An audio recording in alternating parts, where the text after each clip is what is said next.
Es gravísima la obligación que tienen los padres de procurar la educación de sus hijos. Como los padres han sido la causa de la existencia de sus hijos, a ellos les toca conducirlos a su debido perfeccionamiento por medio de la educación de los mismos. Educar a los hijos es formarles hombres, en toda la grandeza que exige la dignidad de la persona humana, tanto en el orden natural y terreno como, sobre todo, en el orden sobrenatural y eterno.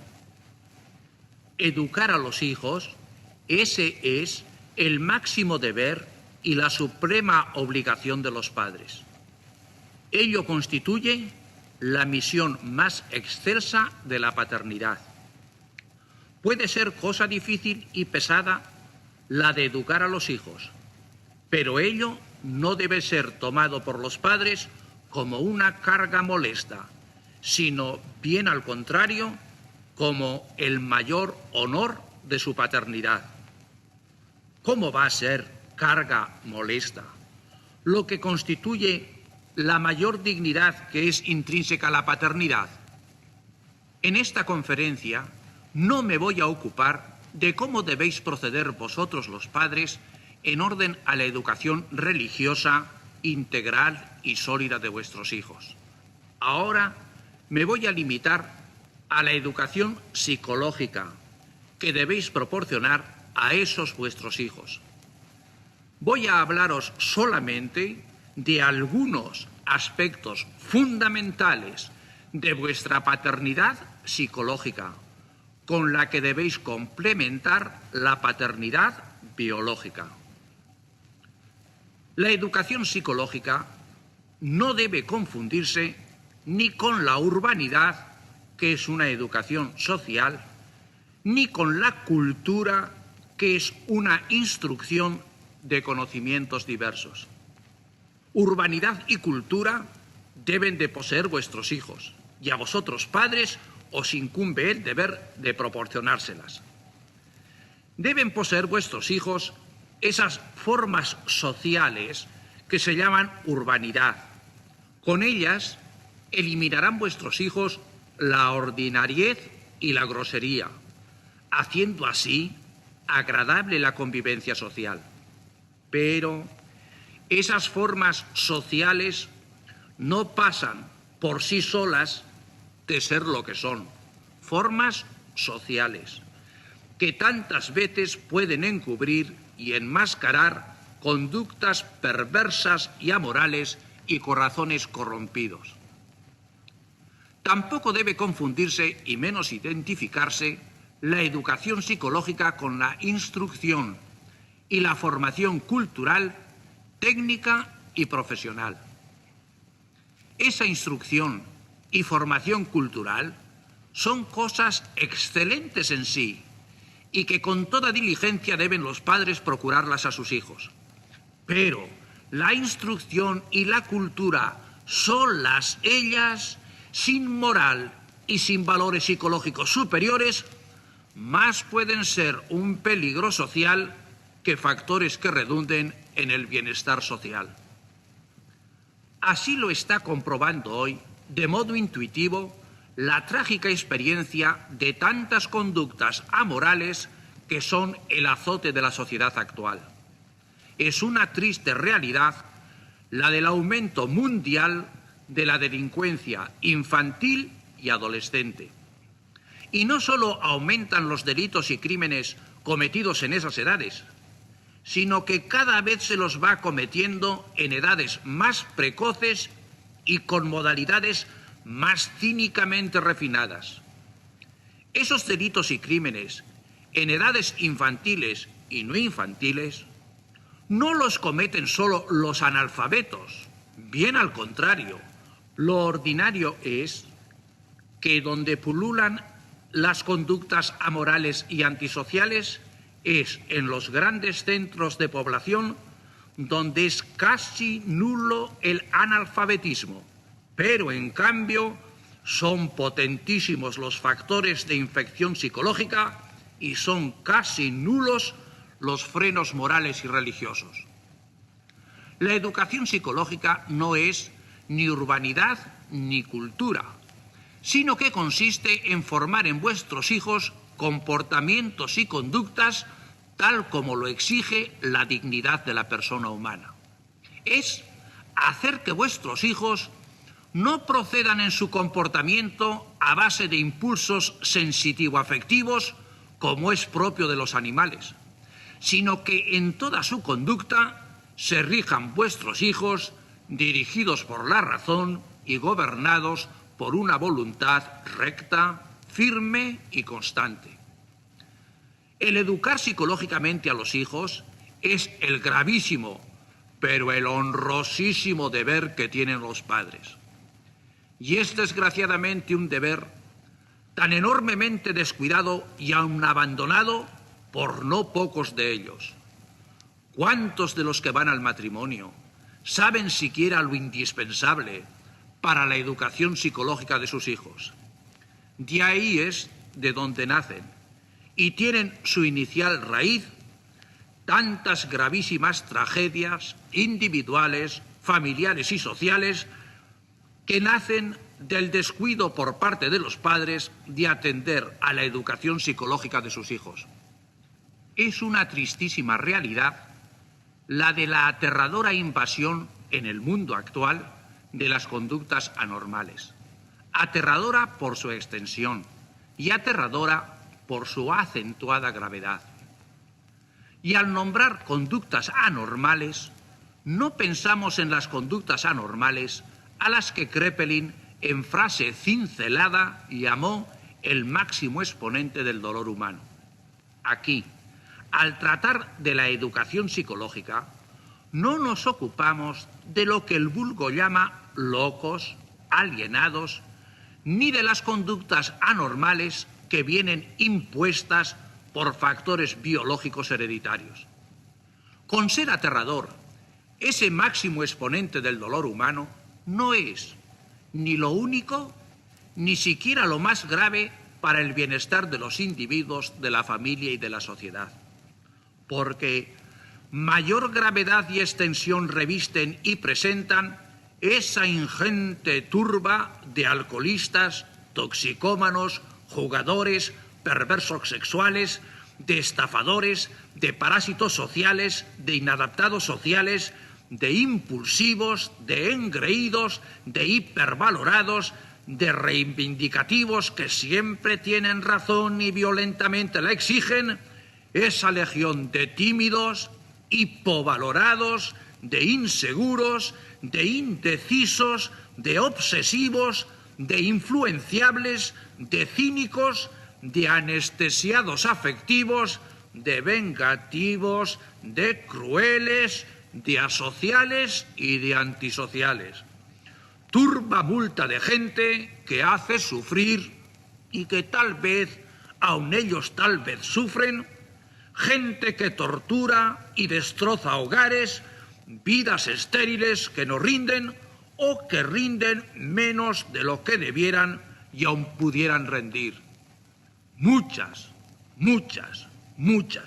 de esas conductas anormales pudieron y debieron haber sido evitadas si los padres hubieran cumplido en las debidas edades con su deber de educadores psicológicos de sus hijos. Y es bien lamentable la ignorancia en la que tantos padres viven en materia de educación psicológica de los hijos.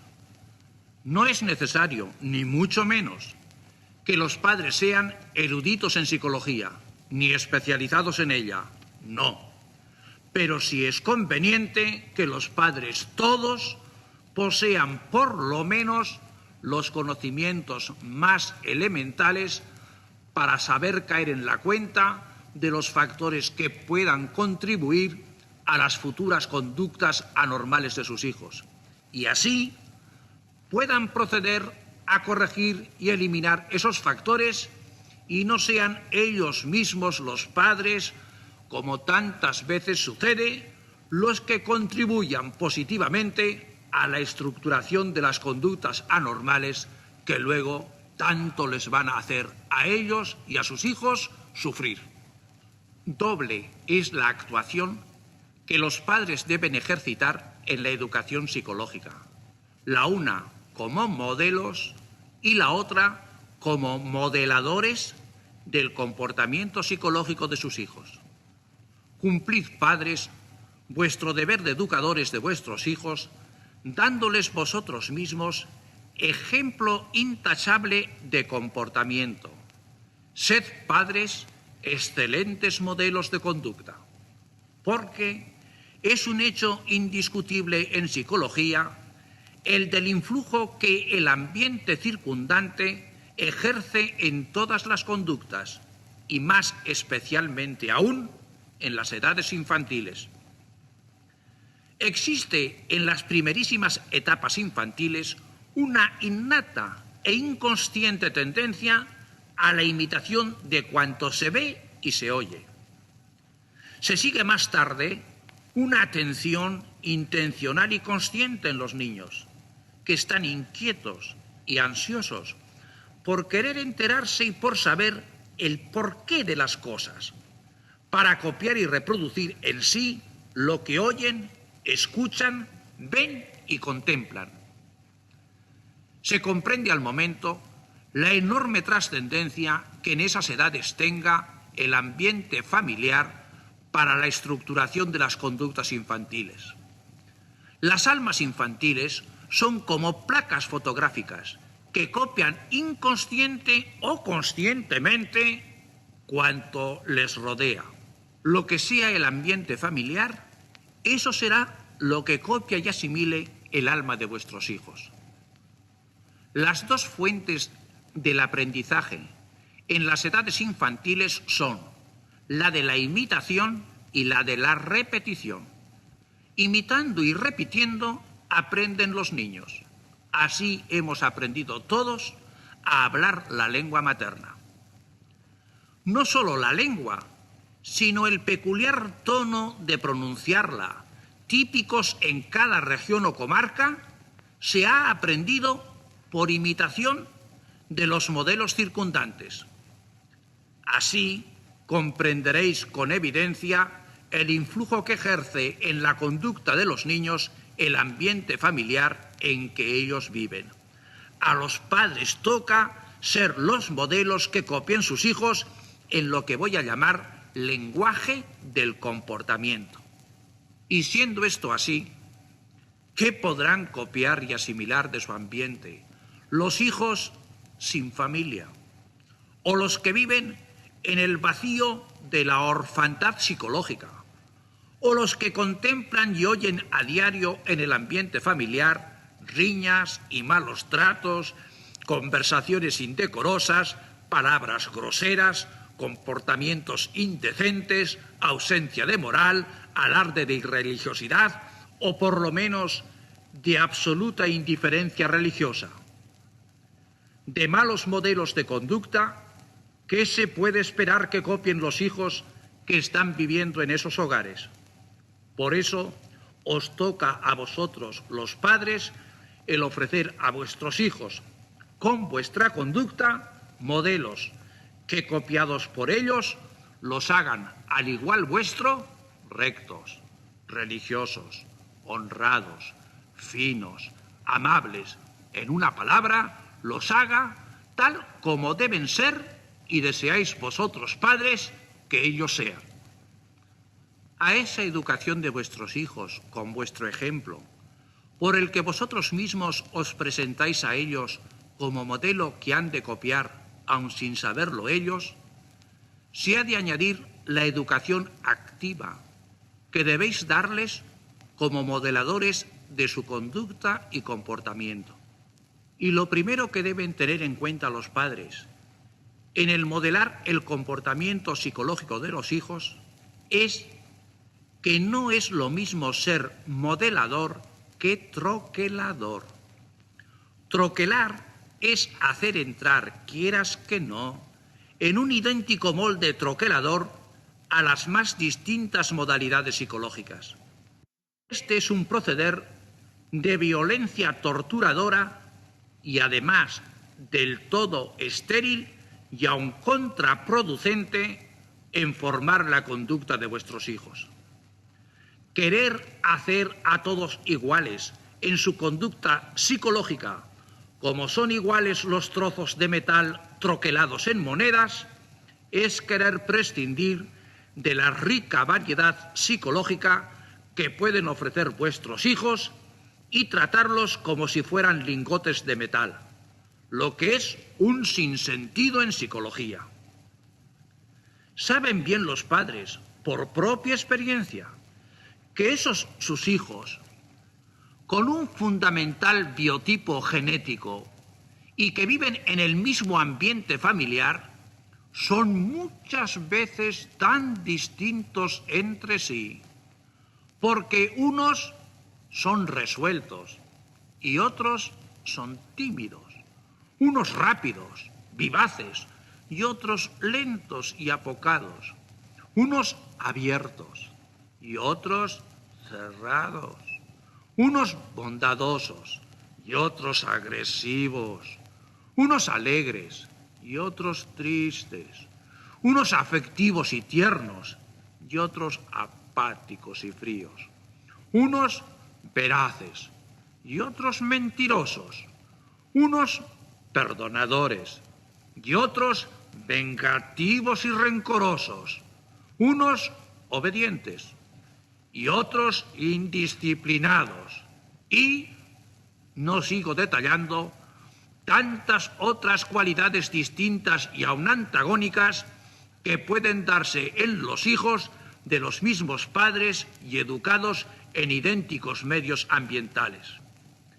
Y así como para el vestido y el calzado, cada uno tiene sus peculiares medidas, y a ellas se acomoda la hechura del calzado y del vestido, del mismo modo, cada hijo tiene sus peculiares características psicológicas y a ellas deben atender los padres para educarlos, modelando su comportamiento con los medios adecuados en cada caso. Esto supone en los padres convivencia íntima con sus hijos, saber observarlos, saber conocer bien su peculiar modo de ser y vigilar sus cualidades, o para corregirlas si son torcidas o para fomentarlas si son rectas y buenas.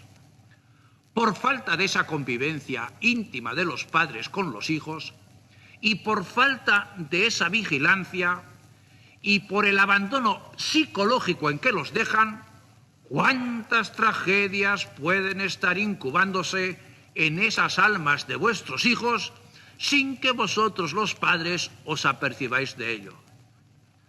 Por falta de tino en la corrección, ¿cuántas desgracias pueden ir anidando en los corazones infantiles? Por falta de vigilancia y de conocimiento de lo que a lo mejor está ante la vista de todos, se pueden ir estructurando en esas edades infantiles y prepúberes trágicas tendencias anormales en sus costumbres. ¿No es este el momento de tratar de este abundantísimo tema con la extensión que él requiere? Pero sí es el momento de recordar a los padres su gravísimo deber educacional para con sus hijos y de exhortarles a hacerse aptos para cumplirlos. En la siguiente conferencia voy a poneros delante algunos de los tipos psicológicos más frecuentes en su presentación, indicando al mismo tiempo la conducta que vosotros los padres debéis de seguir para evitar o corregir futuras tragedias en el comportamiento de vuestros hijos.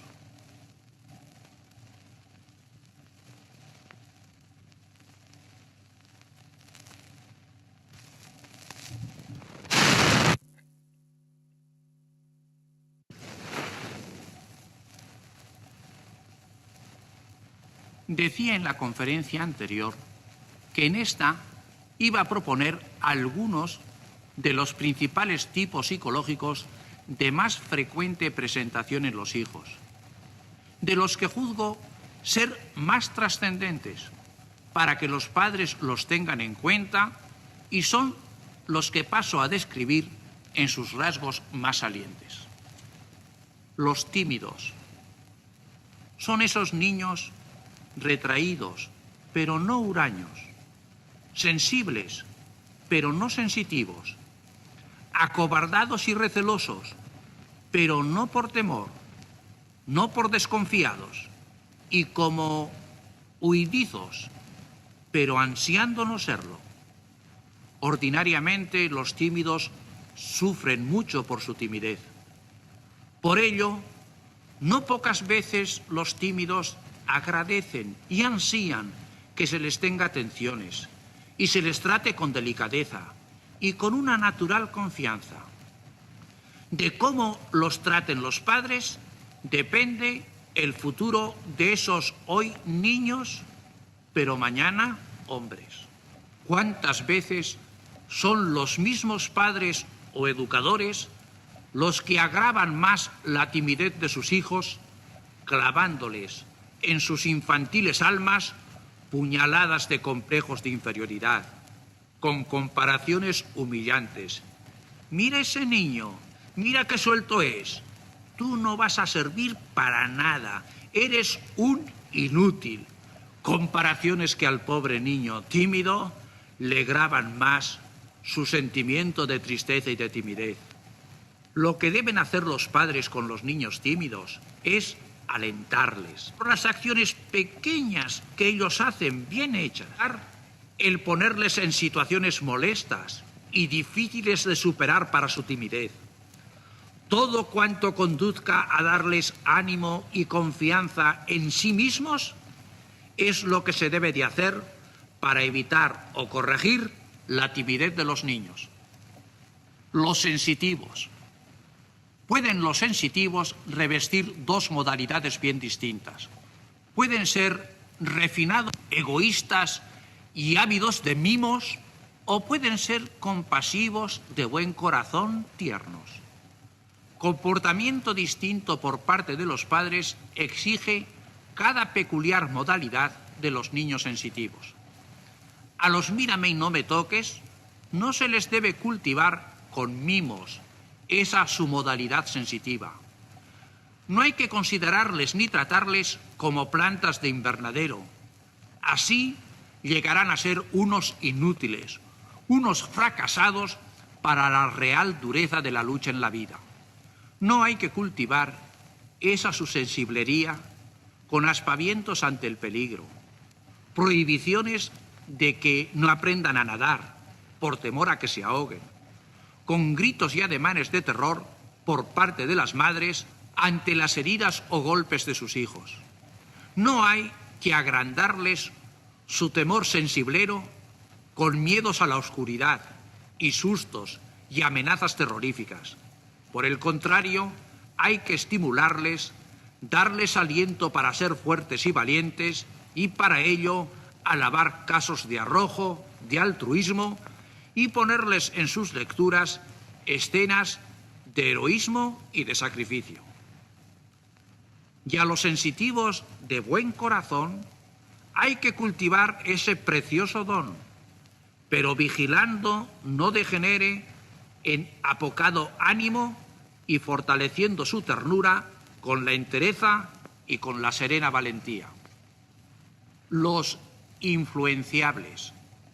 Hay niños modelos. Son perfectos modelos.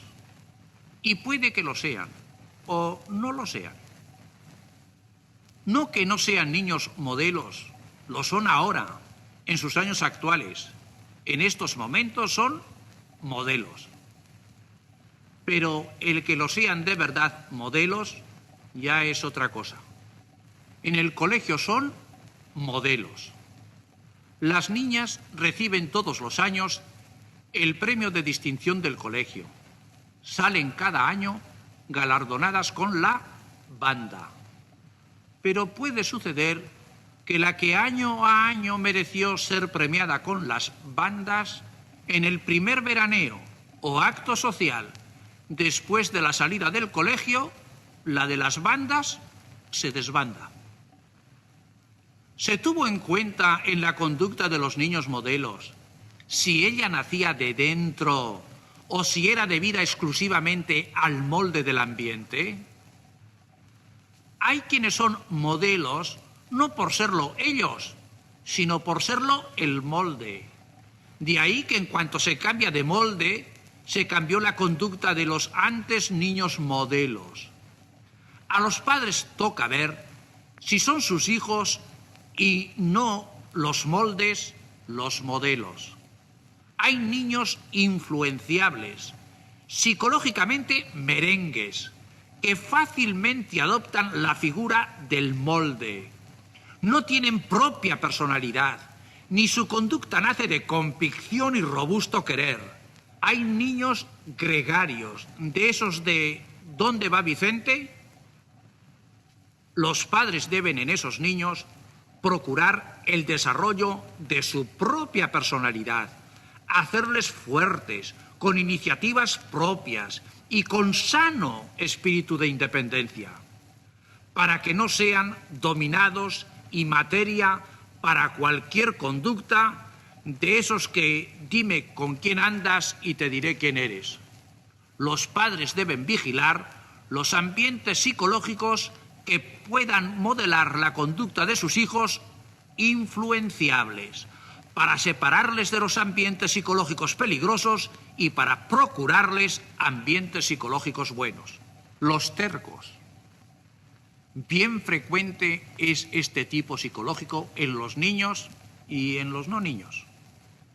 Siempre quieren salir con la suya, obstinados, se emperran, en frase vulgar. Siempre pretenden tener razón, a todo trance se empeñan en imponerse. Si esa conducta de los niños no la corrigen sus padres, ¿qué tirano están formando para el futuro?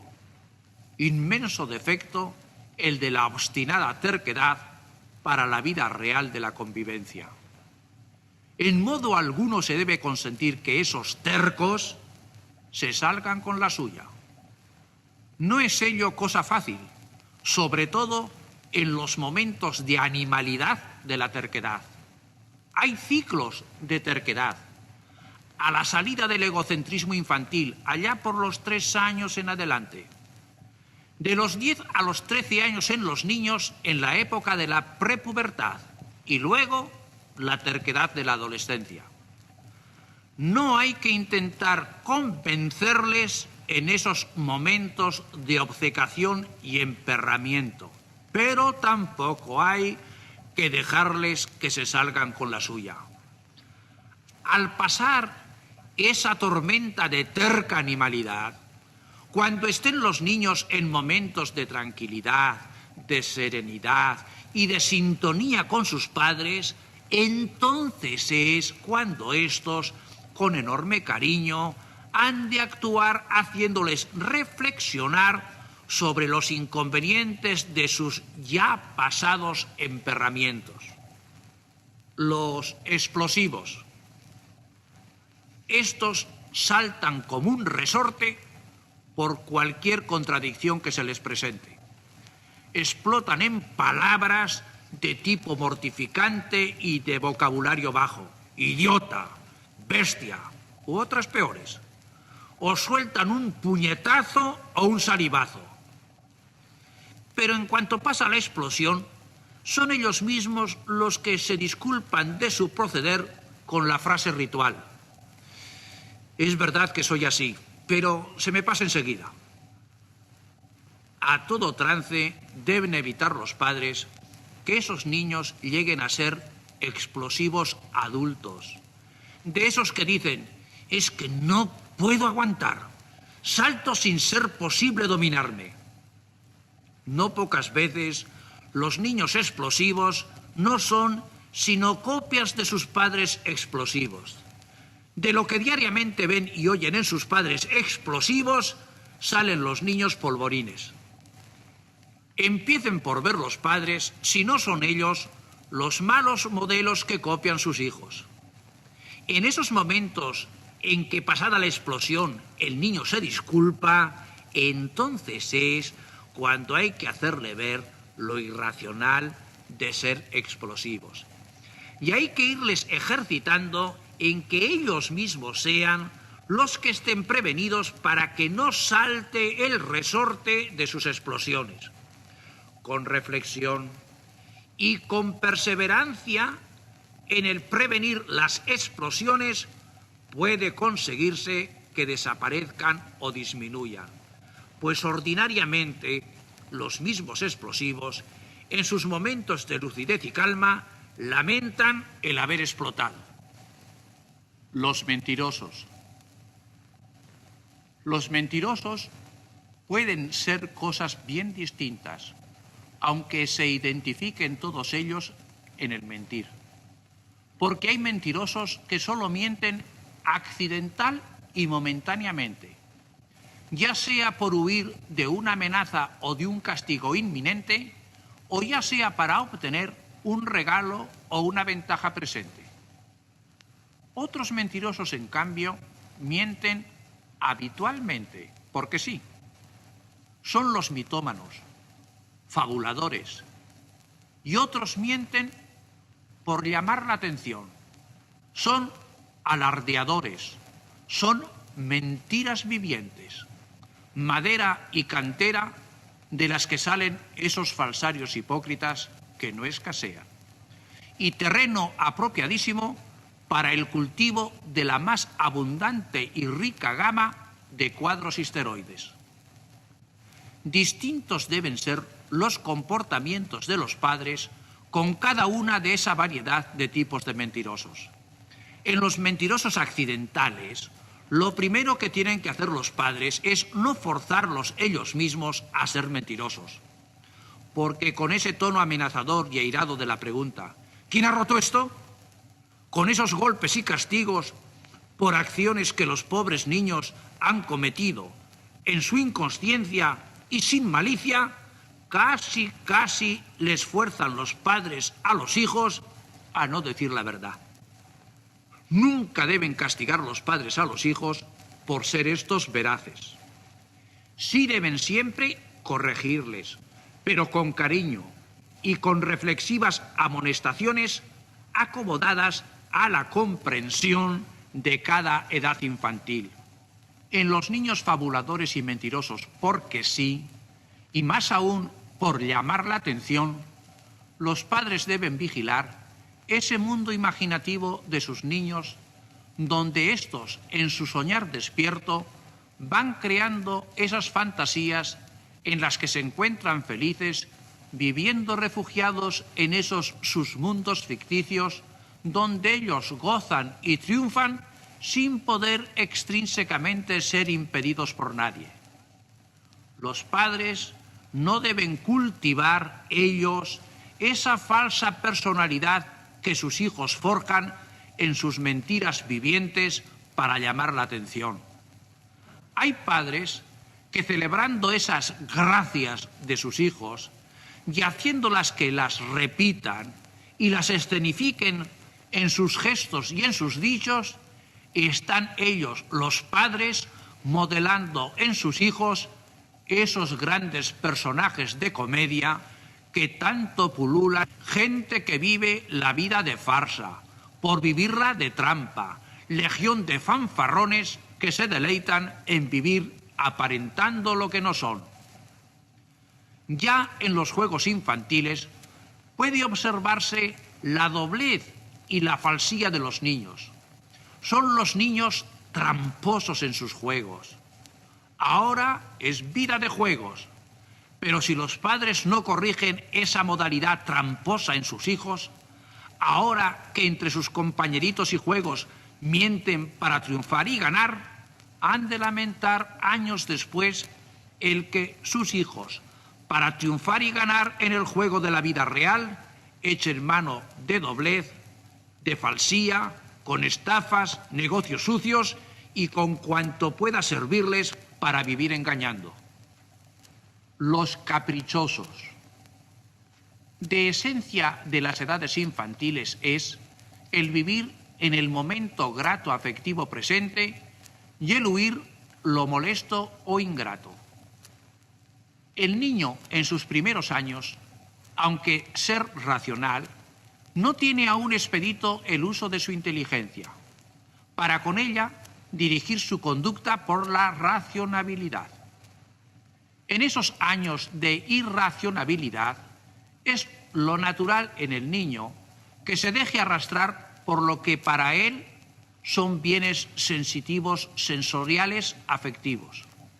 A los padres toca suplir esa deficiencia de racionalidad en sus hijos en las primeras edades, no dejando que estructuren su vida a base de saciaciones sensoriales, sensitivo-afectivas.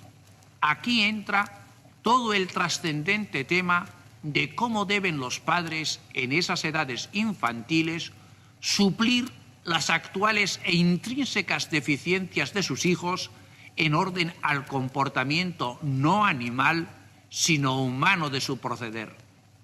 Este tema no es posible en este espacio de tiempo el proponerlo con su debida extensión, pero sí es del todo necesario recalcar aquí el que no deben los padres ser ellos precisamente los que en el hogar, en lugar de educar psicológicamente a sus hijos, sean los que con su conducta refuercen aún más el comportamiento sensitivo-afectivo de ellos.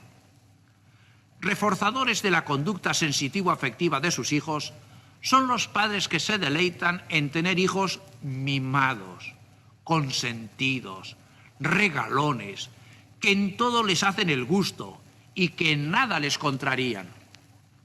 Con esos mimos y con esos caprichos consentidos están los padres reforzando las estructuras sensitivo-afectivas, esto es, animales y no humanas, de sus hijos. Hoy son cosas de niños el consentirles que hagan lo que se les antoje y no impedirles cuanto exigen con sus gritos y rabietas y pataleos. Hoy son cosas de niños. Pero si los padres no encauzan y dirigen humanamente esas conductas infantiles, sino que por el contrario las consienten y fomentan, día llegará cuando el niño de hoy tenga 20 o 25 años en que ya no sean cosas de niño los conflictos que a los padres y a la sociedad ya él mismo plantee en sus conductas. De esos consentidos y mimados, cuando se trataba de cosas de niños, salen toda esa plaga de inadaptados sociales, que cifran su vida en vivirla en el momento grato afectivo presente, carentes de horizonte psíquico, que nada aprenden de lo pasado, ni en ellos influye la meta del futuro. Turbamulta de gente, de horror a la disciplina y al trabajo, que todo lo cifran en pasarlo bien animalmente en cada momento presente de su vivir. Qué infinitos matices revisten los que cifran como norma de su vivir solamente el gozar la vida en el momento presente. Aquí pertenecen los bebedores, jugadores, perversos sexuales, maleantes, estafadores y tanto pulpo social que vive la vida de trampa con horror al trabajo y a la disciplina. Con lo dicho, no quisiéramos que se entendiese, porque en modo alguno ello es verdad, el que al niño en nada se le debe contentar y en todo se le debe contrariar. Al contrario, al niño hay que hacerle saborear el que sus padres le quieren. Al niño hay que tenerle contento. Debe el niño gozar de la alegría y encanto que es legítimo en su edad. Padres rígidos y duros no son buenos educadores de sus hijos, pero menos buenos educadores son los padres que en todo consienten a sus hijos caprichosos. Los atímicos. ¿Y quiénes son los atímicos?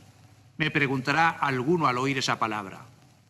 Los atímicos son los carentes de sentimientos, insensibles, duros y como anestesiados afectivamente. De esa frialdad y anestesia afectiva como de raíz nacen en los atímicos cualidades psicológicas bien desgraciadas. Son cínicos, sin compasión, sin vergüenza ni arrepentimiento. Los atímicos son la gran cantera psicológica de donde salen los asociales y los antisociales. Ya desde muy pequeños muestran su perversidad por sus actos de crueldad, atormentando animales y gozándose con morboso deleite en el mal ajeno. Muy difícil es la corrección de tan trágicas notas psicológicas. La reprensión, el razonamiento, el apelar al honor, al apellido, a las consecuencias futuras, todo les deja cínicamente impávidos. Solo el dolor puede momentáneamente, como a los animales, contenerles. Pero a veces es peor el dolor y el castigo. Les endurece más. Con todo, no debe de abandonarse su educación psicológica. Puede ayudar a la corrección de esas desgraciadas cualidades el ponerles en contacto con el dolor de los que sufren. Ello puede despertar los sentimientos anestesiados. El tratarles con dureza puede ser contraproducente, pero aquí precisamente nace la dificultad de su educación, en que tampoco se les debe dejar en sus anestesias morales y afectivas. El cariño y la abnegación de sus padres, especialmente de la madre, y sobre todo cuando le suceda alguna desgracia o contratiempo o esté enfermo el niño atímico, solamente el cariño, la dulzura, la abnegación puede tal vez servir de núcleo inicial para que surjan en las almas de los atímicos los nobles y humanos sentimientos de que ahora carecen.